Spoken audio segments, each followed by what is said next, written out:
The First Book of Kings. Chapter 11. Now King Solomon loved many foreign women, together with the daughter of Pharaoh, women of the Moabites, Ammonites, Edomites, Sidonians, and Hittites. Of the nations concerning which Yahweh said to the children of Israel, "You shall not go among them, neither shall they come among you, for surely they will turn away your heart after their gods." Solomon joined to these in love. He had 700 wives, princesses, and 300 concubines. His wives turned his heart away. When Solomon was old, his wives turned away his heart after other gods, and his heart was not perfect with Yahweh his God, as the heart of David his father was. For Solomon went after Ashtoreth the goddess of the Sidonians, and after Milcom the abomination of the Ammonites. Solomon did that which was evil in Yahweh's sight, and didn't go fully after Yahweh, as David his father did. Then Solomon built a high place for Chemosh the abomination of Moab, on the mountain that is before Jerusalem, and for Molech the abomination of the children of Ammon. So he did for all his foreign wives, who burned incense and sacrificed to their gods. Yahweh was angry with Solomon, because his heart was turned away from Yahweh, the God of Israel, who had appeared to him twice, and had commanded him concerning this thing, that he should not go after other gods, but he didn't keep that which Yahweh commanded. Therefore Yahweh said to Solomon, "Because this is done by you, and you have not kept my covenant and my statutes, which I have commanded you, I will surely tear the kingdom from you, and will give it to your servant. Nevertheless, I will not do it in your days, for David your father's sake, but I will tear it out of your son's hand. However, I will not tear away all the kingdom, but I will give one tribe to your son, for David my servant's sake, and for Jerusalem's sake which I have chosen." Yahweh raised up an adversary to Solomon, Haghe the Edomite. He was one of the king's offspring in Edom. For when David was in Edom, and Joab the captain of the army had gone up to bury the slain, and had struck every male in Edom. For Joab and all Israel remained there 6 months, until he had cut off every male in Edom. Haghe fled, he and certain Edomites of his father's servants with him, to go into Egypt, when Haghe was still a little child. They arose out of Midian, and came to Paran, and they took men with them out of Paran, and they came to Egypt, to Pharaoh king of Egypt, who gave him a house, and appointed him food, and gave him land.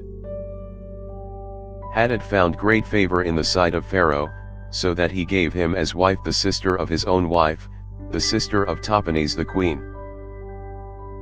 The sister of Tahpenes bore him Genubath his son, whom Tahpenes weaned in Pharaoh's house, and Genubath was in Pharaoh's house among the sons of Pharaoh.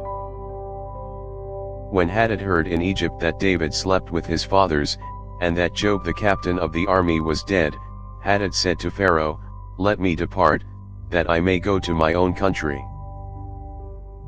Then Pharaoh said to him, "But what have you lacked with me, that behold, you seek to go to your own country?" He answered, "Nothing, however, only let me depart." God raised up an adversary to him, Rezon the son of Eliadah, who had fled from his lord Hadadezer king of Zebah. He gathered men to himself, and became captain over a troop, when David killed them of Zebah. They went to Damascus, and lived there, and reigned in Damascus. He was an adversary to Israel all the days of Solomon, in addition to the mischief of Haghe. He abhorred Israel, and reigned over Syria. Jeroboam the son of Nebat, an Ephraimite of Zerdah, a servant of Solomon, whose mother's name was Zeruah, a widow, also lifted up his hand against the king. This was the reason why he lifted up his hand against the king. Solomon built Millo, and repaired the breach of his father David's city. The man Jeroboam was a mighty man of valor, and Solomon saw the young man that he was industrious, and he put him in charge of all the labor of the house of Joseph. At that time, when Jeroboam went out of Jerusalem, the prophet Ahijah the Shilonite found him on the way. Now Ahijah had clad himself with a new garment, and the two of them were alone in the field. Ahijah took the new garment that was on him, and tore it in 12 pieces. He said to Jeroboam, "Take 10 pieces, for Yahweh, the God of Israel, says, Behold, I will tear the kingdom out of the hand of Solomon, and will give 10 tribes to you. But he shall have 1 tribe, for my servant David's sake and for Jerusalem's sake, the city which I have chosen out of all the tribes of Israel. Because that they have forsaken me, and have worshipped Ashtoreth the goddess of the Sidonians, Chemosh the god of Moab, and Milcom the god of the children of Ammon.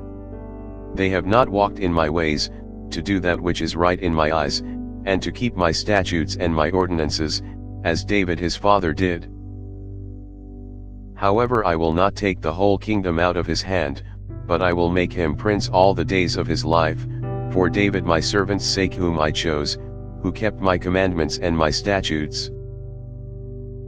But I will take the kingdom out of his son's hand, and will give it to you, even 10 tribes. I will give 1 tribe to his son, that David my servant may have a lamp always before me in Jerusalem, the city which I have chosen for myself to put my name there. I will take you, and you shall reign according to all that your soul desires, and shall be king over Israel. It shall be, if you will listen to all that I command you, and will walk in my ways, and do that which is right in my eyes, to keep my statutes and my commandments, as David my servant did, that I will be with you, and will build you a sure house, as I built for David, and will give Israel to you. I will afflict the offspring of David for this, but not forever." Therefore Solomon sought to kill Jeroboam, but Jeroboam arose, and fled into Egypt, to Shishak king of Egypt, and was in Egypt until the death of Solomon. Now the rest of the acts of Solomon, and all that he did, and his wisdom, aren't they written in the book of the Acts of Solomon? The time that Solomon reigned in Jerusalem over all Israel was 40 years. Solomon slept with his fathers, and was buried in his father David's city, and Rehoboam his son reigned in his place. Thanks for listening. If you liked our video, give us a thumbs up and subscribe, it really helps.